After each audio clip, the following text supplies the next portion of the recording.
Welcome to the Virginia is for Laughers podcast, brought to you by X2 Comedy. If you're looking to get more out of your Shenandoah Valley experience, then this is the podcast for you.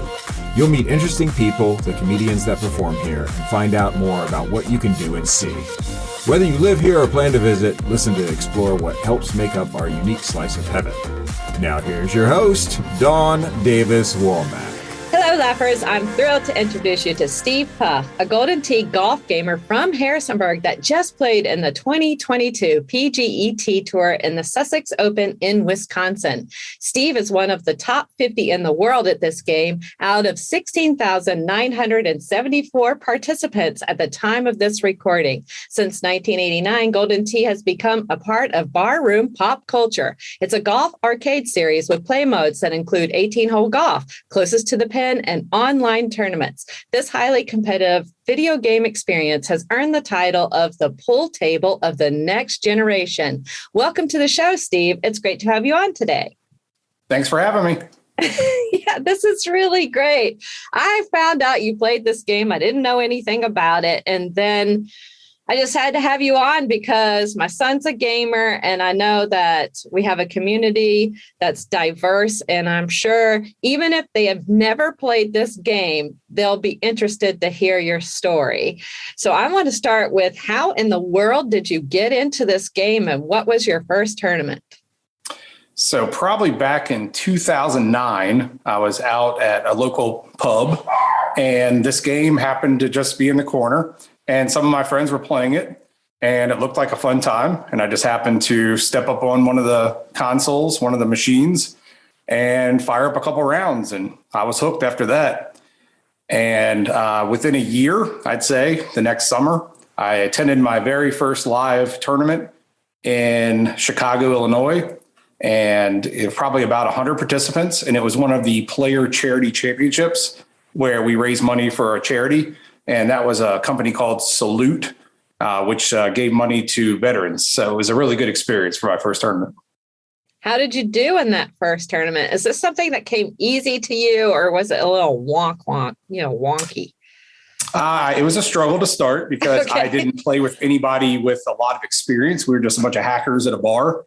So I got to that tournament. I was like, man, I'm decent, but I got there and realized I was not one of the top probably 80 players there. And unfortunately didn't even make the cut for the tournament, but had a great time. I learned a lot of things. I met a lot of really good players, a lot of great people. And like I said, it just hooked me at that point with these live tournaments. It's just an amazing experience.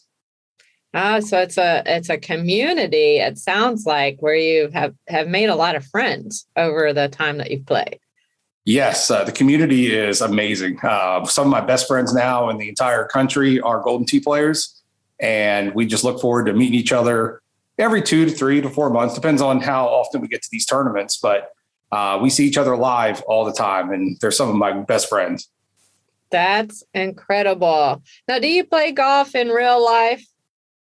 I do not. I'm not an avid outdoor golfer. I've played, I've dabbled. I do have my own clubs, but I am not any good. And so that's why I picked up the indoor bar game, because it makes a much easier experience for me that does not require walking or at least karting 18 holes outside, which I don't like the outdoors as much. So That's true. Is that common among the people that play Golden Tee golf? Is there a mix of people that play the game in real life and those that don't? What would you I'd say a mix. There are some like me who are strictly indoor arcade players, and there are some who are really, really good outdoor real golf players that either went to college for it or are semi-pro or, something to do with outside golf, that they are extremely good at it and just pick this game up because of that. So it is a mix. Yeah, that is a mix, and that's not fair.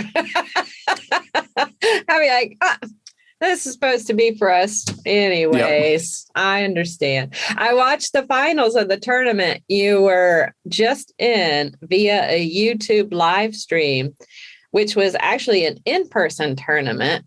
Had no idea. Your wife sent me this picture and I had no idea how big this all was. How many competitors are there usually in these in-person tournaments when you go every 3 to 4 times a year? So in the last couple of years, it has grown from, it used to be anywhere from 70, 80 players to then it got into the hundreds, which was kind of a precedent. And now lately, even though this tournament in Wisconsin was about 110, it has gotten up to over 200 players that we just had last year in Dallas. Wow. That is crazy. So how do the tournaments work? Is it a 1-day event or a multi-day event? So these tournaments, they can start on a Thursday night. There is a small, usually a close to the pin tournament on Thursday evenings. Usually most of the players come in either late that night or the next day. So this one might only get 30, 40, 50 players, but then they go the entire weekend. So Thursday night, there's close to the pin. And then Friday night is a handicap tournament. And that's a satellite tournament to get into the main event, which is then qualifying on Saturday. And then the actual match play happens on Sunday. So it's an all weekend experience, and you can get into as many or as little of the tournaments you actually want to. But the main event, which is the bread and butter, is actually Saturday, and then Sunday's match play.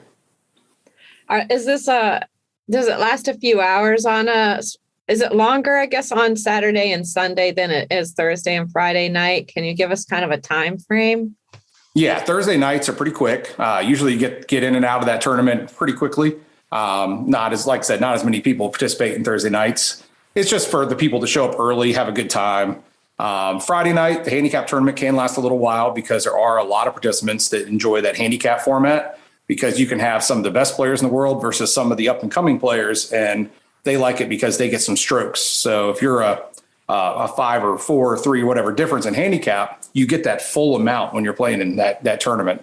And like I said, it's a satellite then to get your $100 free entry into Saturday's main event. Saturday in match play, Saturday in qualifying, it can last up to 5 or 6 hours. It does take a little bit, depending on how many participants and how many of the machines are in the building. And then Sunday is also the same thing. You start about 11 a.m. and it can go all the way till 6 or 7 in the evening. Does it seem fast or does it seem slow when you're in the I guess while you're playing, it doesn't seem as bad. Qualifying sometimes on Saturday can seem a little long because you're kind of back and forth. You play a game, you sit out, then you play a game, then you sit out. But then once Sunday comes, it just depends on if you're winning a lot, you're kind of playing. If you might go 0-2 or win a match and lose a couple, you're going to be sitting out, and then you're pretty much done for the night. Mm-hmm. And you can get back in it once the tournament's over and just play with your friends again. But it just depends. It just depends on how you do and how the actual brackets are going. Are there a lot of spectators at these tournaments, would you say? Yeah, it's gotten better over the years. It was mostly just us and some of the wives, some of the girlfriends, not many. These days, it's actually gotten a lot bigger. You look around and some of the tables are now full with people there. They're rooting on their friends. They're also the wives and girlfriends are there, and a lot more of the significant others have started to show up at these tournaments and back their loved ones. So it's gotten bigger. It really has. The bar used to have just us, and now you can probably double that with the actual amount of people there. That is really neat. Now, when you say rooting on, are they vocal about it? Because, when you go to a golf tournament, everybody's kind of doing it very quiet. And then there's, the quiet clapping as you go. It's like very serene, pretty much. No, they don't want you to talk. Is it more vocal at these tournaments in the bar, would you say? Oh, we get excited. But when you're playing it, you're watching a person play. You're not screaming, obviously, while they're hitting and while they're participating in the actual match. But if somebody holds out or somebody plays a great shot, there are times when the building will erupt and everybody will cheer. But for the most part, yeah, you're not screaming at somebody during their contest and while they're actually hitting their shot. It's the same thing as golf. Like you see it on TV where as soon as a putt goes in or as soon as a shot's hit, everybody stands up and cheers. It's the same thing. Okay. Yeah. I was wondering what that environment looked like. You could kind of hear that in the live stream, but I didn't know how typical or atypical that really was. The other thing that really struck me about listening to that live stream is there were commentators, and honestly, they sounded like professionals. But then as I listened longer, I realized that they play the game, because then they left to go play their part in the tournament. Is that typical to have that? Yeah, so it's actually both. There are people that work for the company, Incredible Technologies, who are there just to stream on YouTube Live or the other platforms, and they will get involved and actually commentate. Usually that's at the World Championships in Las Vegas or some other of the bigger tournaments. But at these other tournaments, usually we have 6 a year.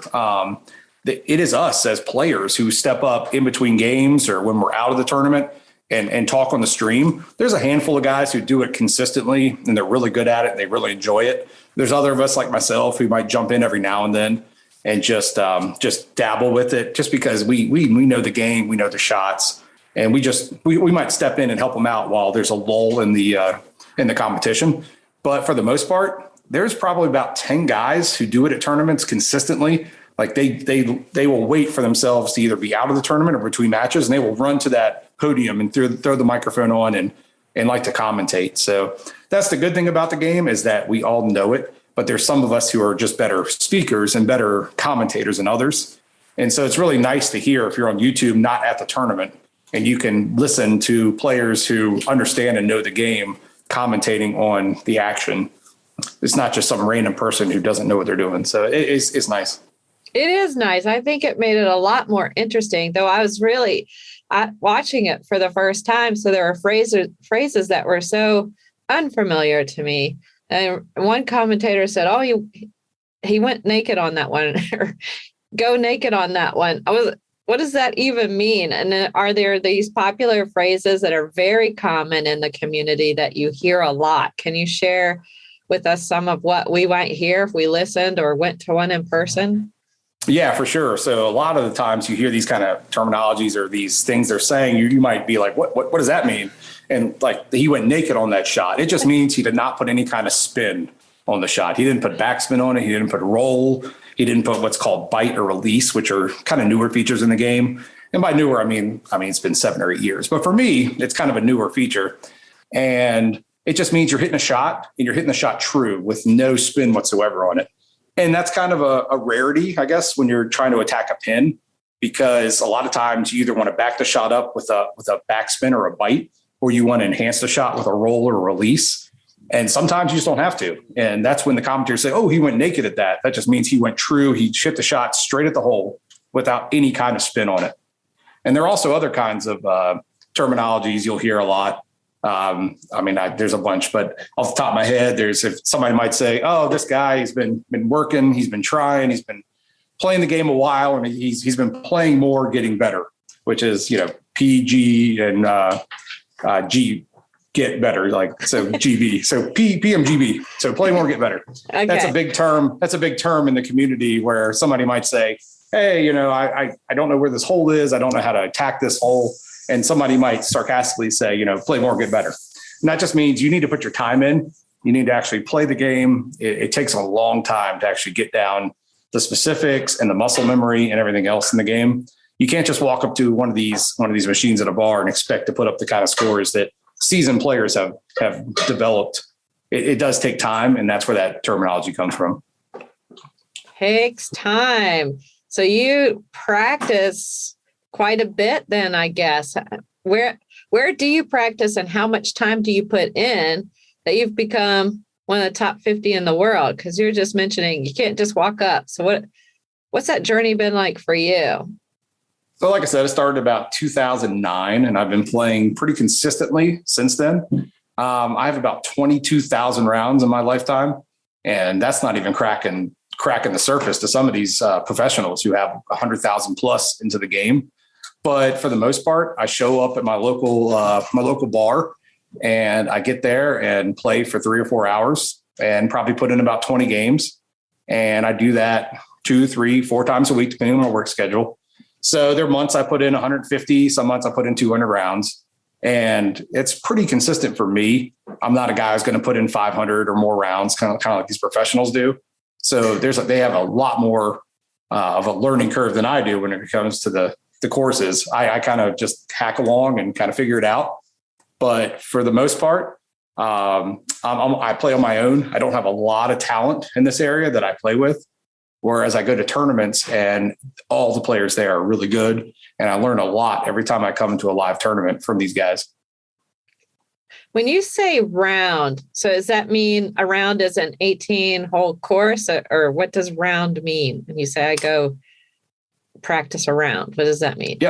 Yep. One round is 18 holes. Okay. And every game, so every time you swipe in and you start to play the game, you pay your entry fee into the game, and then you play that 18-hole course. And I do that about 15 to 20 times every time I show up to the bar to play. Is it expensive to play around? What does that cost usually? So it varies. So that the average throughout the country is probably $5 a game. It costs $4 to play the game, and then $1 extra to go into the prize pool. And so there are 50 contestants in that prize game. So every single of those 50 players puts in that dollar. So there's a $50 prize pool in every single live game you play, every single live prize game you play.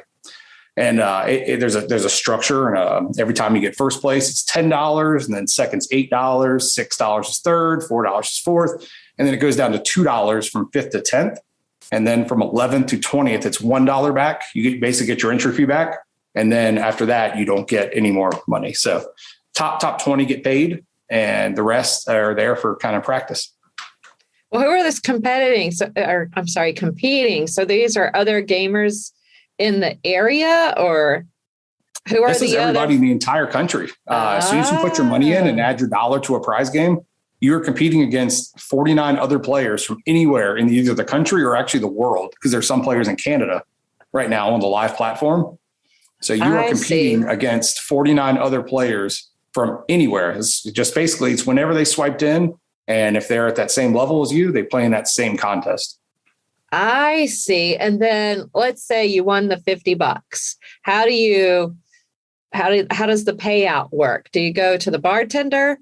What does that look like? So you don't win the full $50 first. Like I said, it ranges from 1st to 20th in different kinds of money. So like I said, first place, you get $10 back. So that's your goal, to win, to get first place in that exact tournament, and you get $10. And that goes to a virtual account through the company.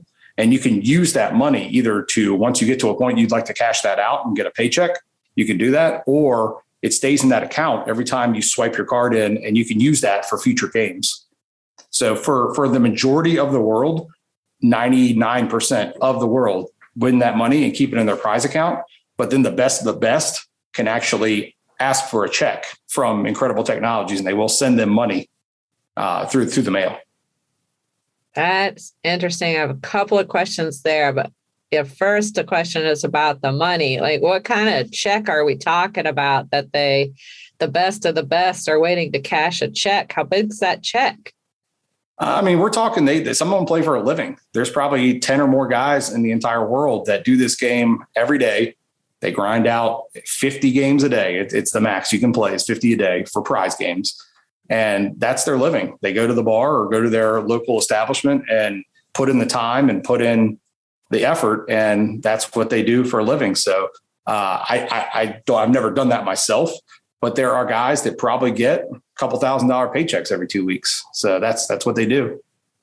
That's amazing. See, I had no idea. I am so glad you came on for very many reasons. I'm learning so much about this game. This card that you use, is this something that the company sends you? How do you get the cards that you swipe? Yeah, you can. Yeah, as soon as you start the game and you start a live account, Incredible Technologies will send you a player card. It's just a generic player card that you can use to swipe in every time you play. And then those of us that go to live tournaments, we get player cards through the live tournaments every time we're in attendance at one of those. So people like me, I have an entire case full of cards. I probably have about 50 plus cards in probably more than that in my upstairs collection. So yeah, you can pick a card, any card. It doesn't really matter which one. They all have the same information on it, your same player information. It's just, and actually player cards are kind of the thing of the past. There's actually a keypad on the back of the machine too, where you can punch in it's your phone number. So what's that? 3, 6, 10-digit number. Right. And if you want to put your phone number in and then a password, a 4-digit password, you can actually log in that way too, with this little keypad on the back of the machine. And I don't want to get ahead of myself, but in the future, when these PGA machines come out, there's going to be a NFC where you can use your phone. and actually log in with a little card, a virtual card on your phone. And as long as you're near the machine, you can log that in and it puts you right in the tournament. Savvy. This technology company is savvy. Tell us about these new PGA games that are coming out. What is different and exciting about that than what you all are playing now? So they just started getting released about a month or two ago. There were some out in the country in the beta getting tested, but now they're starting to come out in full force. It's a whole new platform. It's the first new platform since about 2005. And it's a brand new game, a brand new console. It's in 4K graphics, all new hardware. It's really nice. And they're kind of in slower demand or slower production right now because there was a lot of going on with COVID. A lot of the hardware was hard to get, the chips, the video cards, the hard drives, maybe not the hard drives, but the motherboards, things like that were hard to come by. So they're just starting to come out into the country and starting to flood out into the local bars and establishments. But it's going to be the new thing in Golden Tee. PGA Golden Tee is going to be the new platform where you can play real PGA Tour courses. There are a lot of the Sawgrass courses out right now. Yeah. And I'd say they're only probably less than 500 out in the world right now. And they're still trying to get them out as much as they can. So they're kind of a luxury right now. They're not the main platform we're playing on, but they are integrated. So the machines you find out in the world right now that are still the old platform, they still are, they still work with the Golden Tee PGA. So for the next probably 4 years, you're going to see kind of both out there. You're going to see the new attractive PGA machines. You're going to see the same legacy machines that we're playing on right now, but it's all going to be the same network. It's all going to be that you're still going to be able to play the same courses for prizes, things like that. The only difference is you can only play the PGA courses on the PGA machines. I see. Have you had a chance to play with one of these new machines? I have not. So far, there's not any in my immediate area. I envision that changing here soon once they start becoming more predominant in getting shipped out. But for the time being, I have been close to one, but I have not actually played it. And so far, I'm just kind of waiting. Since it's not a necessity right now to have one, you can still play on these legacy machines, still play for prizes, still play for everything we've been doing in the past. It's just these PGA Golden Tee machines have so many more features, the better graphics, everything like that. And so, like I said, it is going to be the future. They're just slowly integrating them into the field right now. Yeah, I can imagine, because I imagine there's a cost associated with that. And there's, oh, yes. You want to be strategic business wise as you implement something like that. So I understand that. At these tournaments, I imagine the prize winning is different. And I would think more at the tournaments than they are when you're practicing rounds. Can you give us a sense of what someone can win at a tournament, like the ones that you play in? Yeah. So the tournaments, it's $100 buy-in to get into the main event, like we previously discussed, where you show up on a Saturday, qualify, and then play match play on a Sunday. But there's added money at these tournaments from the establishments. So people don't realize this, but we actually, the company who runs these tournaments, Power Event Vending, they show up and actually talk to the owners of these bars and the establishments and explain to them that not only are we going to have 100 plus people there from Thursday night on to Sunday night, but they're all going to be there with their wives, their girlfriends, their friends. There's a lot of extra people in their bar. And typically these establishments and bars have some of the best weekends of their entire year when we're there for that one weekend. I mean, I hate to say it, but we like to have fun. So we like to drink. We like to have a good time. We hang out there. And so these places will add anywhere from $5,000 up to $10,000 plus to the prize pool just to have us there. So it's kind of weird. People think, oh, you're paying this bar to give you that space and to play in their bar. No, it's the actually opposite. They pay us to show up and to man their bar and to stay there all weekend. And yeah, that's so that adds to the prize pool. And if you look at some of the payouts, you can make $3,000-$4,000 for winning a tournament, and then it goes down from there. So the top 32 people that qualify get in what's called the main bracket, and that is a guaranteed payout. So typically, if you make that top 32 out of the entire tournament, you're not even going to get your entry fee back. You're going to get more money back So if you put $100 in, you're going to get guaranteed to probably at least get that back plus more. And then there's other tournaments involved. So the top 32 make a bracket, and then the next 64 people make a bracket, and then the next possibly 64 after that. And all those brackets have prize money involved, at least for the top few players. So if it depends on your skill level. If you're a top player, you're going to make the most money, obviously.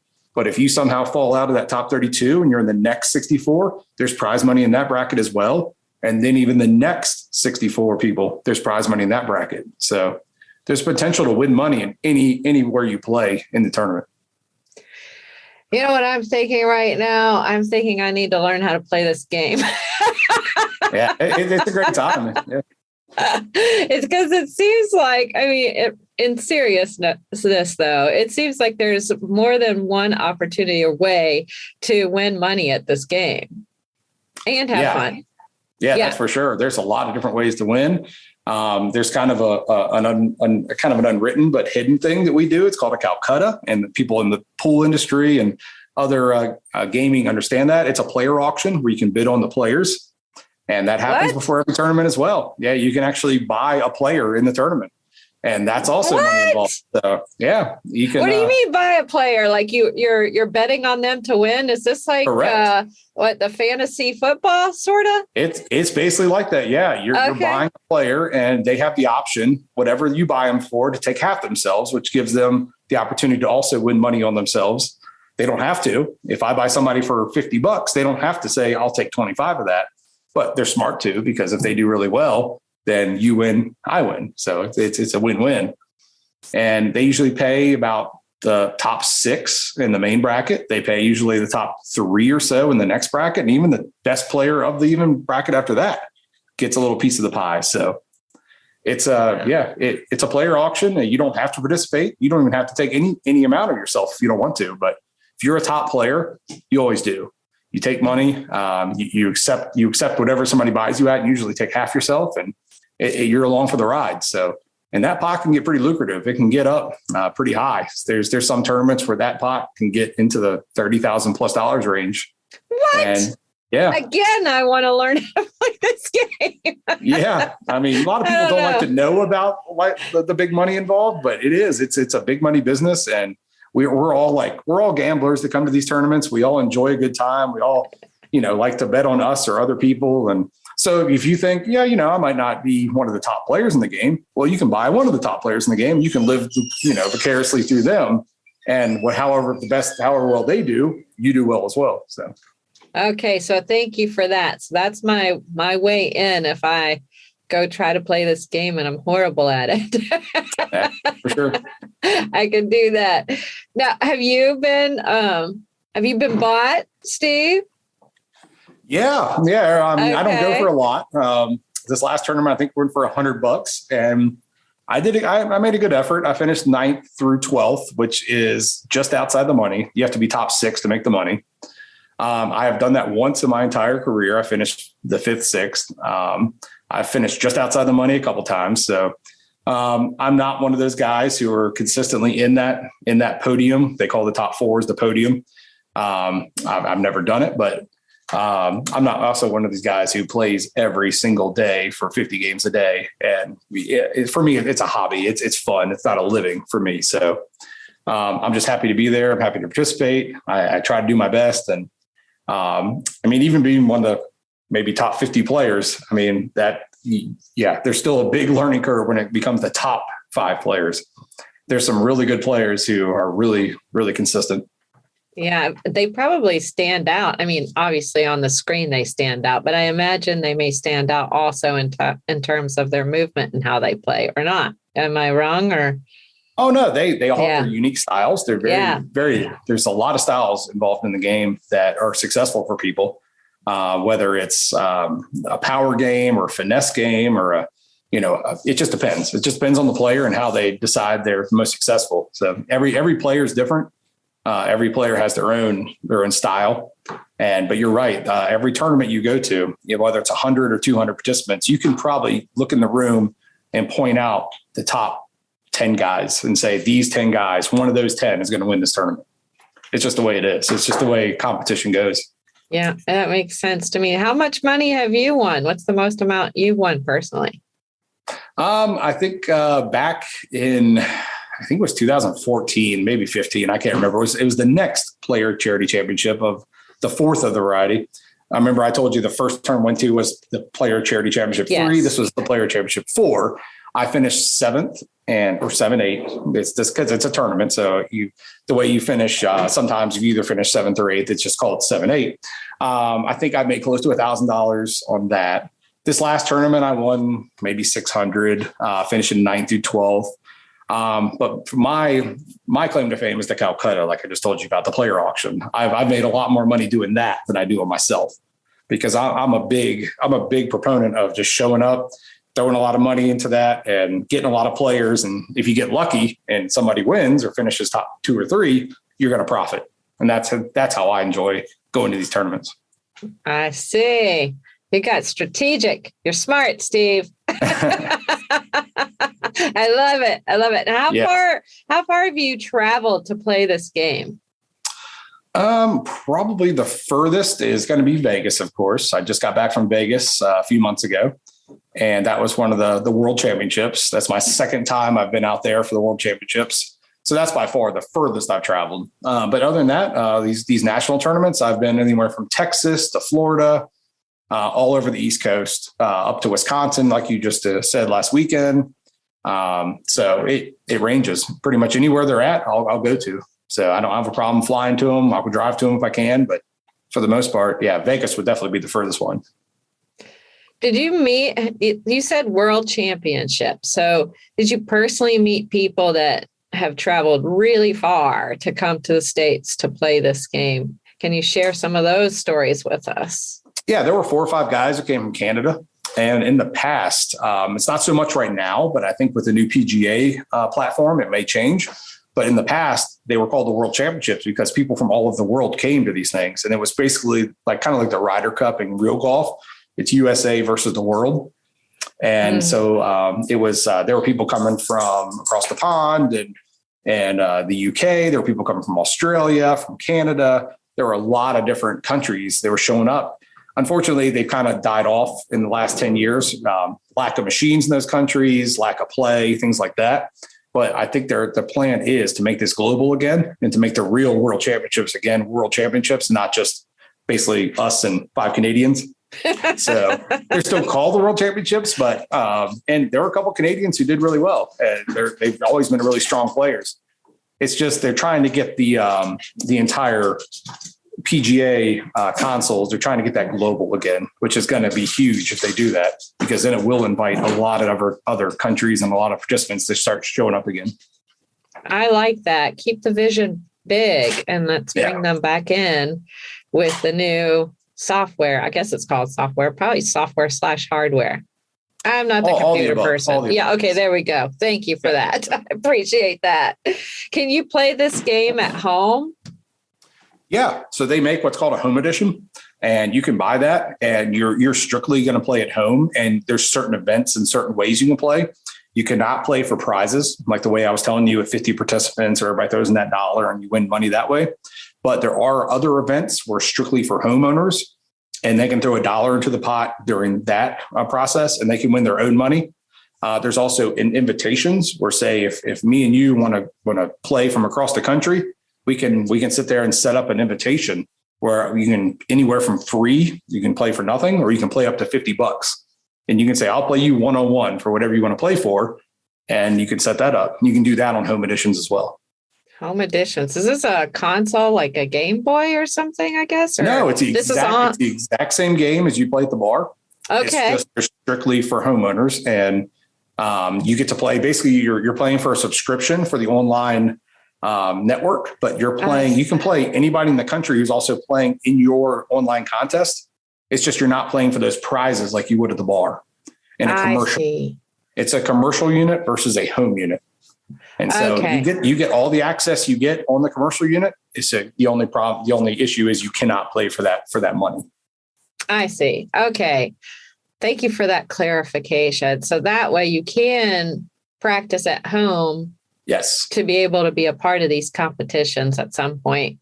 Yeah. And some of the guys, the biggest up and comers in this game in the last 2 or 3 years have been homeowners who not only get to just sit there and play at home over and over and over again for no money. It's just, you can get in these contests for free and you can just practice all you want. And they get to really get their skills really honed in. And a lot of them have become some of the best players these days because they just have that mentality where they just practice and become really, really good at the game. And people like me who have to go to the bar and show up there and then put your money in and play the contests. Yeah, I might not play as much as them because I'm at a bar. I'm not at home, where somebody at home can really just play at their own leisure. What's the investment for one of these home games? Right now, with the same legacy game we're talking about, not the PGA because they're not available yet for home use, usually about $4,000 to get a unit. And you get that to your house and you can, like I said, set up a subscription. And that subscription's a little extra.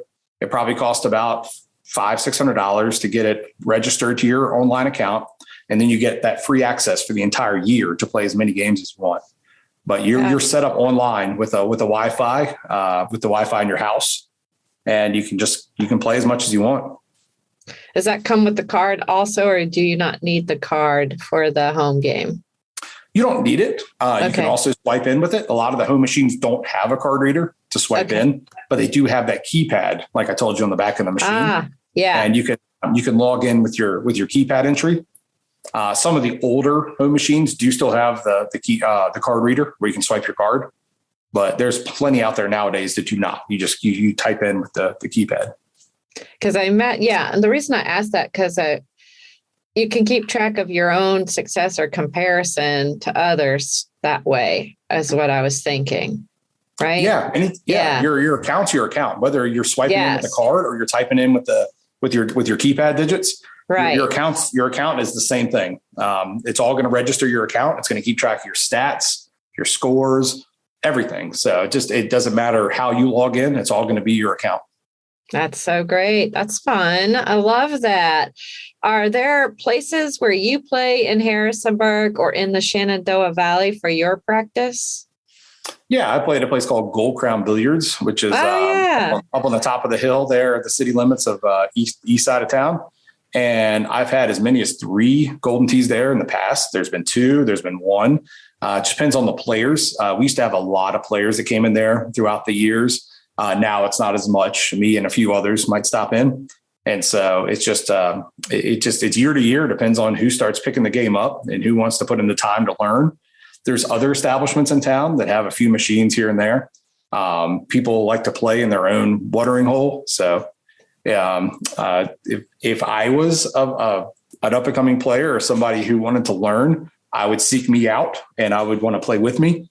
But there's some people who like to just play with their buddies. That's just, they go to happy hour and they want to play a couple of rounds with their friends. And that's all they care about. It's just having a good time, playing with their friends. They're not worried about going to tournaments. They're not worried about any of that. That's what they want to do. But somebody like me, I wanted to get good and I wanted to actually learn. And so what I had to do was seek players out throughout the country. I couldn't just go in Harrisonburg, or I couldn't go to anywhere other than like Northern Virginia or maybe Richmond or somewhere like that to find some good talent. It took me a long time.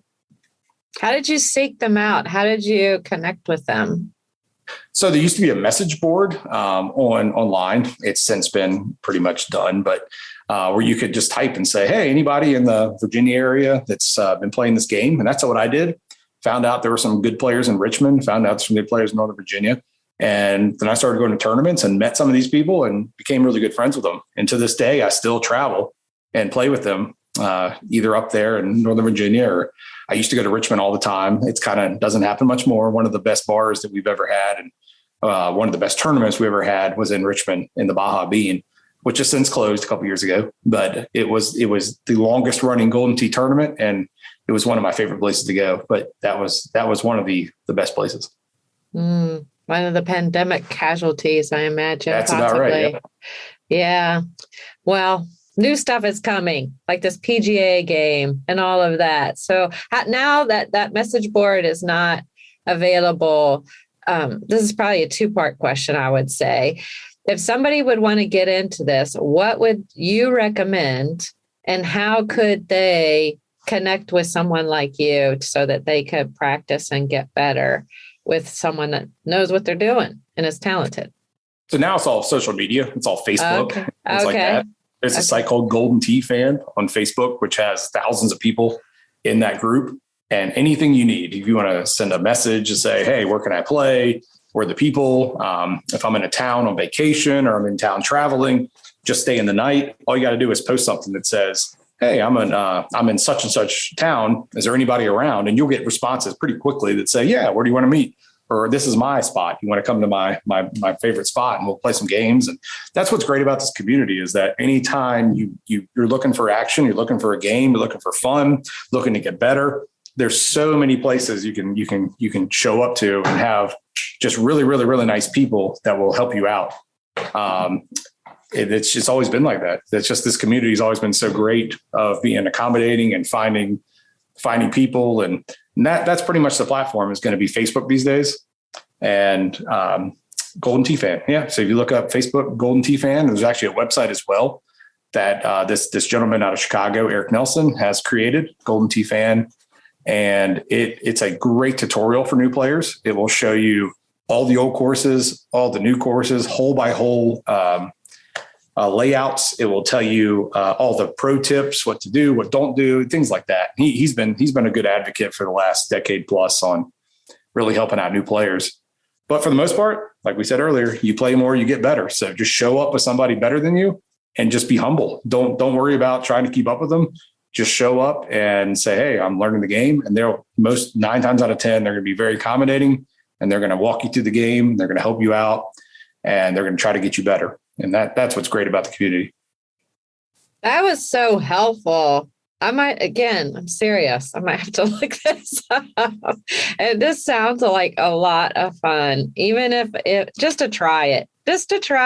And then if not, be able to watch it, see what's going on with the community, watch you and follow your success. I love your wife. So that sounds like a lot of fun to me. This is really great. Thank you, Steve, for coming on the show today.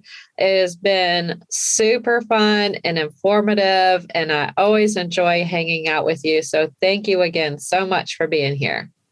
All right. Well, thanks for having me. I hope everybody learned a little something about Golden Tee Golf. Yeah, I think they did. I think that's safe to say. Laughers, you can learn more about Golden Tee and follow their events on their website at livewire.itsgames.com. That's livewire.itsgames.com to follow their upcoming events, get a lot more information, and see how Steve is doing. Also, this April, they will have their first ever women's tournament you can check out also. And we'll make sure that we put this information for you in the show notes as well. And lastly, and most importantly, thanks for tuning in, Laughers. Out of all the podcasts out there, you picked us, and we think that's pretty darn special, just like you. Until next time, keep smiling. Bye. Bye-bye. Thanks for tuning in to this episode of the Virginia is for Laughers podcast, brought to you by X2 Comedy. We'll be dropping a new podcast every Wednesday at 4 p.m. Eastern Standard Time, so check back for another uplifting episode.